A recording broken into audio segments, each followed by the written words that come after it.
House in Carthage is officially reopened. We'll check out the renovations.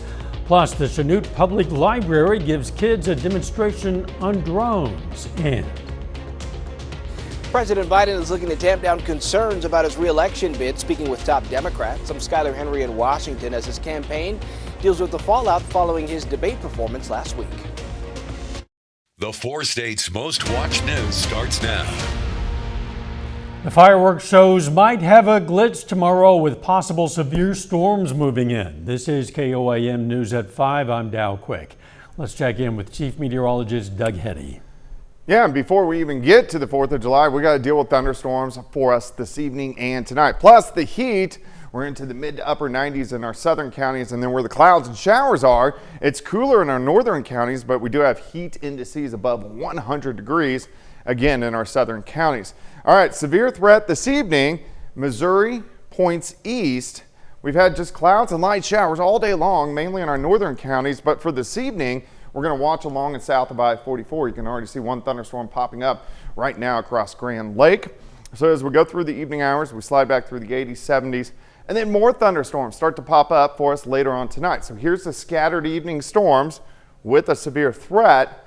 These are going to push through, and then they increase again north of I-44 later on tonight. So a lot to talk about coming up here in a bit. See you soon. When severe weather strikes, you're going to want to stay informed, and you can do that by scanning this QR code. It'll take you to the KOAM News Now YouTube page, where our weather team will live stream during severe weather events to give you updated information. While you're there, be sure to subscribe and ring the bell for notifications. Offices at the Jasper County Courthouse are back in operation after a pipe burst earlier this year, causing the flooding and destruction of many offices. KOAM's Anthony Saviello joins us live from Carthage with more.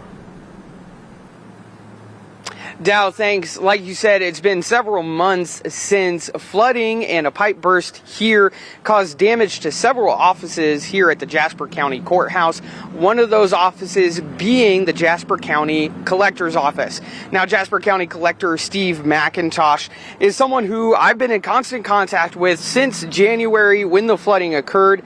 He's told me that taxpayers since that day have had to either solely conduct their business online or commute to the collector's office in Joplin just to conduct their business. Now, that is no longer the case. People can now come back to the office here, the county collector's office here in Carthage at the courthouse to conduct their business. I didn't realize how much of a stress all of the rebuild and logistics of staff all in one place and documents being in another place and running back and forth. We dealt with it. We did just fine with it. But now that we're all home here in Carthage again, I have a sense of relief. It's great. I'm tickled to death that everybody's back here, and the staff has expressed the same thing. Now, like I said, all offices are back open here at the courthouse. But when this incident occurred, we are standing several yards away from the courthouse as it is right now. But when this happened, water was almost 6 inches deep. So that's about down to my ankle here, 6 inches deep when the flooding occurred. Now, it looks like that didn't even happen. And especially if you go inside, it looks good as new, like nothing ever happened. So offices, for those taxpayers who need to conduct their business with the collector's office or any of the other offices that were affected, they can now do so. Dow? All right, Anthony Saviello live in Carthage. Thanks, Anthony. Folks in Carl Junction are getting ready for Independence Day by decorating. This is a live look at the Firecracker on Wheels decorating party hosted by the Chamber of Commerce. People could bring their bikes, trikes, scooters, anything with wheels to get them looking patriotic. That party goes until 7 tonight. The public library in Chanute gave kids a chance to fly drones today. The drones, a part of the library's summer program, were to encourage kids to visit their local library. Organizers say they want to make sure kids know libraries offer more than just books. They can also have fun in an educational setting. We are doing a drone today because we are engaging with more community, especially with children. And then we also offer for the variety of the opportunity to learning and during the summertime. And then we also have we need to let them know that we have more than books and to having fun. The Chanute Public Library holds a number of summer programs. You can find out more on the library's Facebook page. More than 20 Democratic governors are meeting with President Biden at the White House this evening as he works to clean up the debate fallout and put his campaign back on track. Skylar Henry has more from Washington.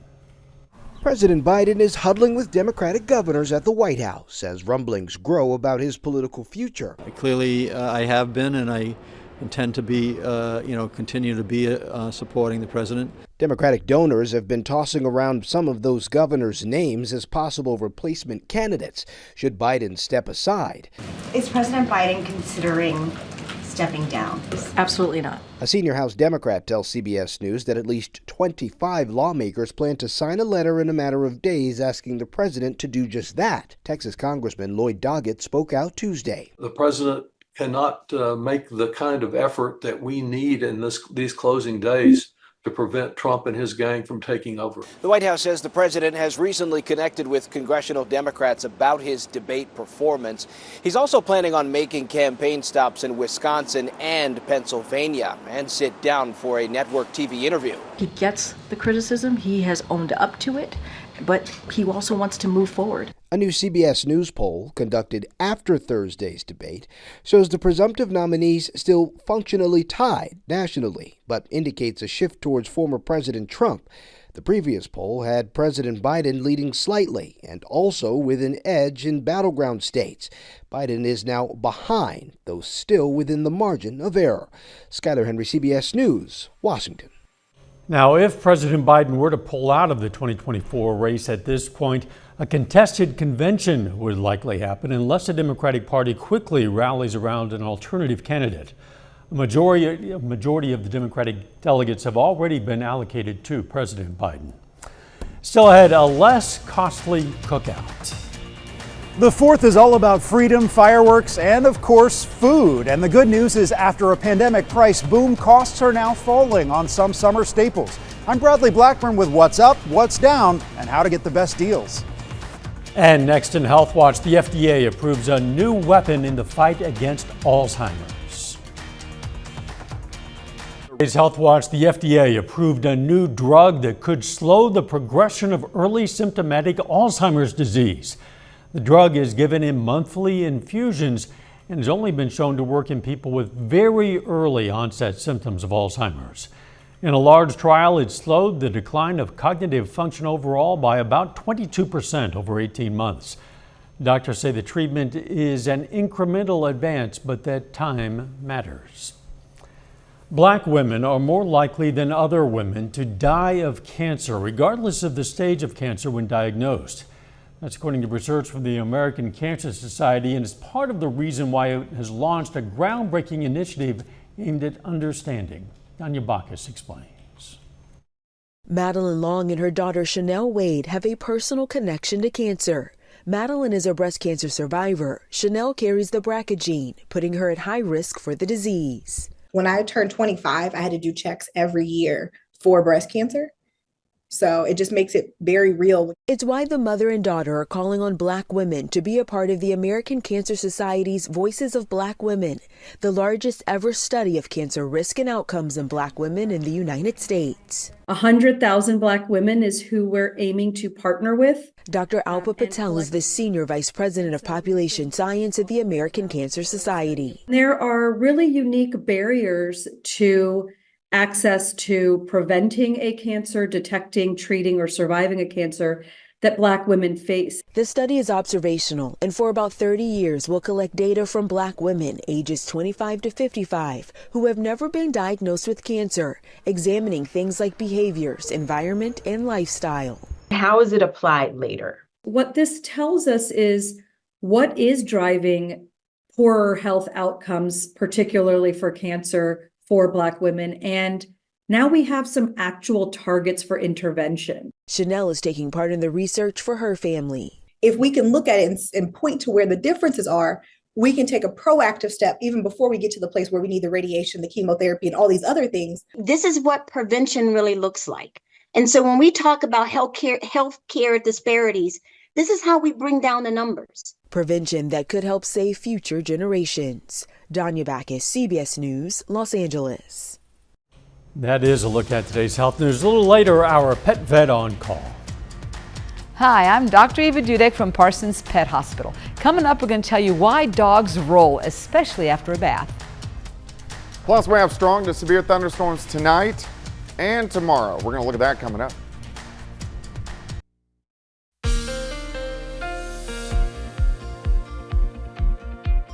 Well, of course, it turned out to be a hot and humid 3rd of July, partly sunny skies. Some of you have picked up showers throughout the day. Others haven't seen a drop all day long. And we are going to get scattered thunderstorms this evening and then again as we go into the 4th of July. Starting off, nice shot, Indigo Sky Casino and Resort.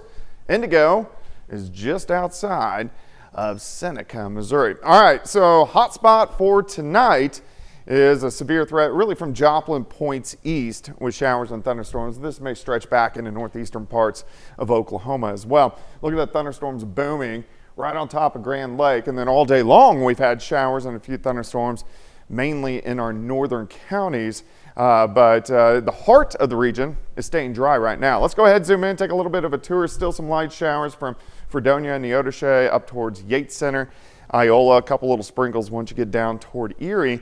But those bigger storms now booming really from Grand Lake and then working in the western parts of McDonald County. And it's these that will have the potential to push east and be strong to severe along and south of I-44 as we go through the next couple hours. Main threat, if we had anything severe, would be gusty winds and some large hail with these storms that are going to start to pop up. You can see them really from south central Missouri right through northeastern Oklahoma, even some more popping up just north of Oklahoma City. Then we turn our attention to what's going on out west, because that's going to produce another complex which will head toward us late tonight. So let's work through it. Here's 7 p.m. thunderstorms northeastern Oklahoma, southwest Missouri, northwest Arkansas. Thunderstorms continue. Here's 9 p.m. After 10 p.m. they fall apart. We get a break. Then once we get to midnight, here we go again. Showers, thunderstorms along and north of I-44. Big complex pushing through, could get some flash flooding in our northern counties. Showers and thunderstorms continue through the night, out of here by the time we get into tomorrow morning, which of course is the 4th of July. Also hot, we drop back through the 90s, 80s, into the 70s during the overnight hours. All right, rainfall tonight, of course, heavy along and south of I-44. And then as we get additional rain late tomorrow, should be widespread. Everybody should pick up a ½ inch to an inch of rain. Severe threat tomorrow, level 2 out of 5.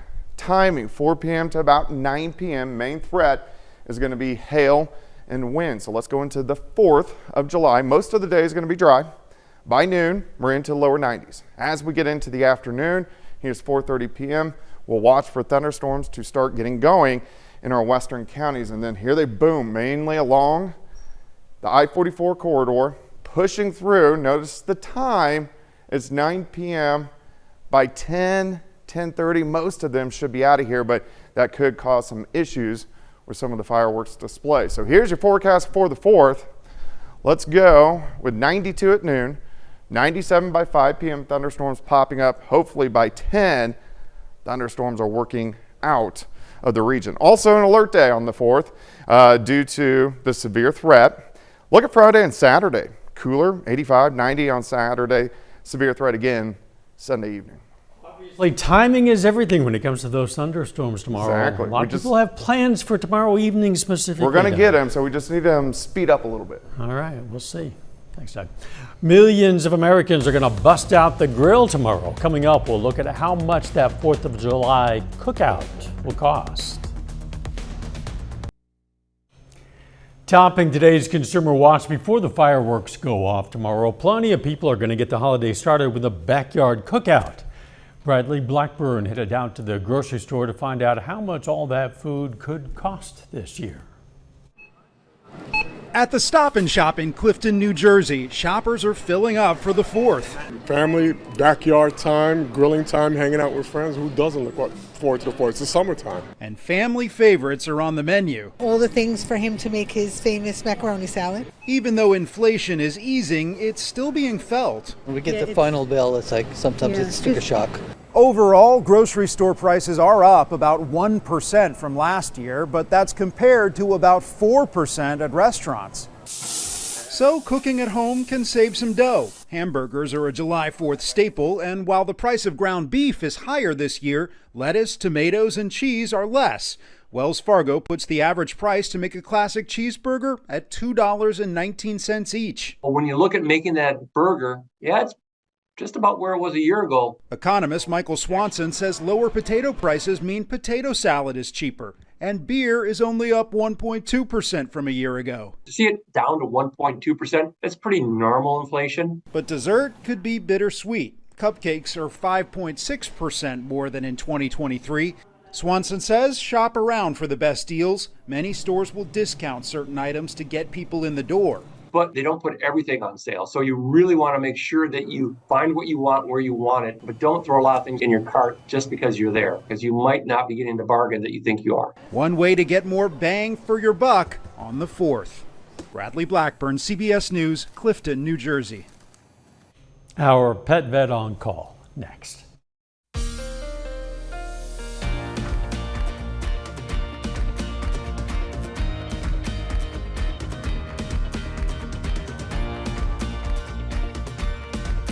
Four-state hero. Up next on the CBS Evening News, the healing power of home, a new approach for aging veterans in their final years. Then on KOIM News at 6, we're going to have more on the renovations at the Jasper County Courthouse in Carthage.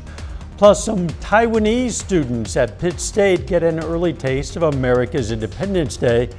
And a former gorilla is named the new interim head coach of Utah State's football program. Stay with us for the CBS Evening News and then KOIM News at 6. Sometimes a newly bathed pet doesn't stay clean very long. Maybe you've noticed. Today's question for our pet vet on call: why does my dog always run outside and roll in the yard after a bath? Two most common reasons, I think. First of all, and this is probably not disputed, is their innate instinct to disguise their smell. If they approach a dog smelling like perfume, their prey will run away because it's not natural. But if they smell like grass, like dirt, or something dead, that doesn't scare their prey away, and they can sneak up on them and catch them. Because any sign of human invasion could mean or cost them a dinner. The other thing that it could be is that, some of our shampoos have like perfumes in them or insecticides. And if your dog has any flea bites on them or allergy issues where the skin barrier is broken or they have scratches, those chemicals can actually itch, irritate, and sting. So they're out there scratching their back. And sometimes I think just a good back rub feels good. We invite questions from anyone. If you have a question, you just send it to petvet@koimtv.com. Dr. Eva Dudek from the Parsons Pet Hospital answers a different question or brings us a fun fact every Wednesday right here on KOIM News at 5. You can also find answers to previous questions on our website. Let's check out our picks of the litter for the week. From the Joplin Humane Society, we've chosen this female Collie Great Dane mix puppy.